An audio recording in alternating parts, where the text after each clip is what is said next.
बाळांनो, आज आपण मॅथ्सचा प्रॅक्टिस सेट नंबर 27 याचा आपण डिटेल स्टडी करणार आहोत. तर साधा आहे बघा, लक्ष द्या. एकदम साध्या पद्धतीचा तो सेट आहे. ज्याला मॅथ्स मध्ये टॉप करायचं आहे यांनी या प्रॅक्टिस सेट कडे दुर्लक्ष अजिबात करता कामा नये. एकदम सोप्या पद्धतीचा असणारा हा प्रॅक्टिस सेट. लक्ष द्यायचं सर्वांनी या प्रॅक्टिस साठी. म्हणजेच या प्रॅक्टिस सेट साठी तुम्हाला एक फॉर्म्युला येणं गरजेचं आहे. फॉर्म्युला म्हणजेच मराठी भाषेमध्ये जर बोलायचं झालं तर त्याला सूत्र असं बोललं जातं. ओके, तर हा फॉर्म्युला काय, जो की सर तुम्ही आम्हाला आता म्हणाला की फॉर्म्युला आहे असं वगैरे, तर ठीक आहे. तर मग हा फॉर्म्युला काय, तर लक्ष द्या बाळांनो. हा फॉर्म्युला मी तुम्हाला डिटेल मध्ये सांगतो. बघा, फर्स्ट सपोज ए, इथे ए आहे, त्याच्या डोक्यावरती एम लिहिलेला आहे. तर हे कसं वाचायचं, तर बघा ए रेस टू एम असं याला वाचलं जातं. म्हणजेच वाचन करताना कसं म्हणायचं, ए रेस टू एम. म्हणजेच ही जी डोक्यावर एम लिहिलेलं आहे याला पॉवर असं बोललं जातं. समजलं? म्हणजे ए च्या डोक्यावर एम आहे, म्हणजेच ए ची पॉवर ही एम आहे. पॉवर ही त्याच्या डोक्याच्या वरती लिहिली जाते, म्हणजेच ए रेस टू एम. ठीक आहे, लक्षात येतंय? ओके. आणि आता हे जर समजलं असेल तर तुमच्या समोर मी फॉर्म्युला क्लिअर करतो. ए रेस टू एम बघा, आणि दुसरं एक आहे ए रेस टू एम. या दोघांमध्ये गुणाकार म्हणजेच मल्टिप्लिकेशन आहे. बघा फॉर्म्युला काय आहे, ए च्या डोक्यावर त्याची पॉवर एम आहे, ए च्या डोक्यावर त्याची पॉवर एन आहे. या दोघांचा इथे काय केलेला आहे, गुणाकार म्हणजेच मल्टिप्लिकेशन केलेलं आहे. A raise to m into a raise to n. Okay, तर सर याचं एक्सपान्शन काय आहे, तर याचं एक्सपान्शन बघा, a raise to m plus n. म्हणजे काय, इथे जे दोन्ही ए आहेत यांच्या वतीने इथे एकच ए आहे, आणि यांच्या ज्या पॉवर आहे या पॉवरची इथे ऍडिशन म्हणजे पॉवरची इथे बेरीज केलेली आहे वरती. लक्षात येतंय का?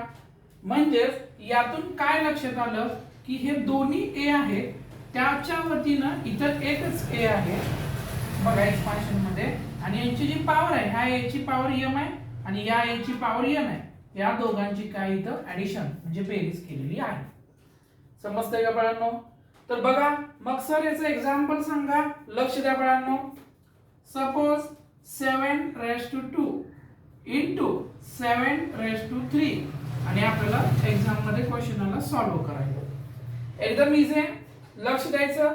आता तुम्ही जर इथे बघितलं तर इथे ए आहे, इथे पण ए आहे, म्हणजे या इथल्या ज्या संख्या आहेत ह्या सारख्या पाहिजे. इथं 7 आहे, इथेही 7 आहे.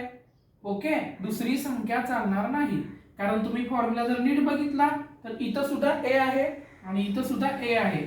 म्हणजे ज्यावेळेस आपल्याला हा रूल वापरायचा आहे त्यावेळेस इथल्या संख्या कशा पाहिजे, सेम पाहिजे. समजतंय? एकदम इझी आहे, तुम्हालाही सुटणार आहे. लक्ष द्या. मग याचं एक्सपान्शन काय होणार सर, तर बघा दोघा 7च्या वतीने एक 7, जसं की इथे बघा दोघं ए आहेत, दोघांच्या वतीने एक ए घेतलाय, तसं इथेही 2 7 आहेत, ह्या 7च्या वतीनं इथे काय घेतलेला आहे, एक 7 घेतलेला आहे. आणि याची जी काय पॉवर आहे, याची पॉवर 2 आहे, याची पॉवर 3 आहे. ह्या पॉवरची काय बनवणं, ऍडिशन केलेली. ऍडिशन म्हणजेच बेरीज. बघा ना, m प्लस n. ओके, मग m तर इथली पॉवर आहे, n तर इथली पॉवर आहे, पॉवरची बेरीज केली जाते, म्हणजे 2 प्लस 3. बघा 7 ला 7, 2 प्लस 3, 2 and 3 किती झाले रे, 5. लक्षात येत आहे? म्हणजे अशा पद्धतीनं एकदम इझी आहे. ओके सर, अजून एक एक्झाम्पल सांगा. बरं ठीक आहे, सांगतो बाळांनो, लक्ष द्या.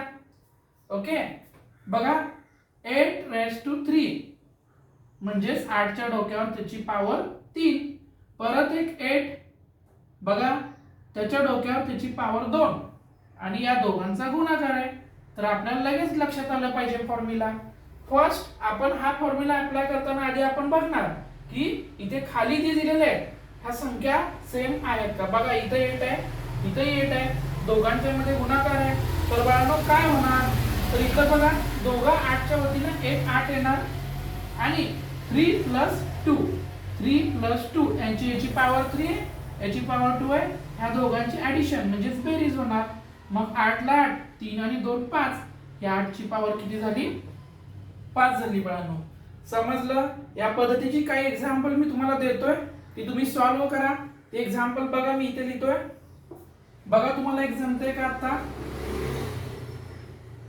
7 तर आत्ताच दिलता. मग मी काय करतो 4 into 8 सॉरी, कारण इथे तर संख्या सेम पाहिजे आहे, म्हणजे इथेही 4 पाहिजे आहे. 4:2. सॉल्व दिस.